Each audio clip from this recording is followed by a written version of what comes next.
Hello everyone.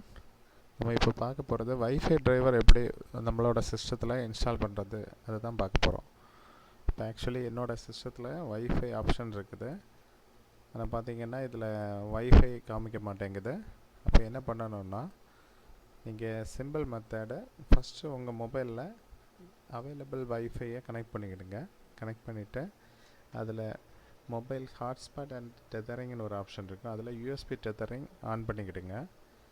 நீங்கள் data cable வச்சு மொபைலில் உங்கள் சிஸ்டத்தோடு கனெக்ட் பண்ணிக்கோங்க. அப்போது உங்களுக்கு இன்டர்நெட் இதில் கனெக்ட் ஆகிரும். எகெயின் பார்த்தீங்கன்னா கண்ட்ரோல் பேனல் உங்கள் அதில் டிவைஸ் மேனேஜர் செலக்ட் பண்ணுங்கள். டிவைஸ் மேனேஜருக்கு உள்ளாடி நெட்வொர்க் அடாப்டர்ஸ்ன்னு ஒரு ஆப்ஷன் இருக்கும்.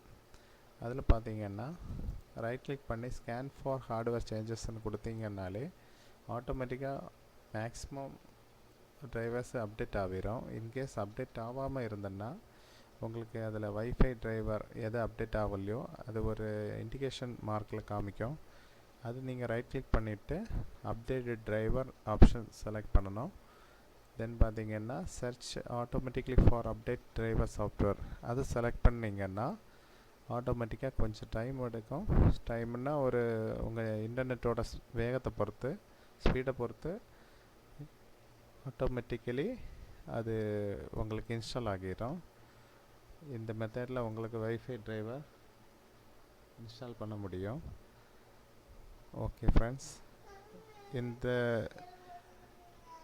வீடியோ உங்களுக்கு யூஸ்ஃபுல்லாக இருந்ததுன்னா என்னோடய சேனலை சப்ஸ்கிரைப் பண்ணுங்கள், வீடியோவை லைக் பண்ணுங்கள். தேங்க்ஸ் ஃபார் வாட்சிங்.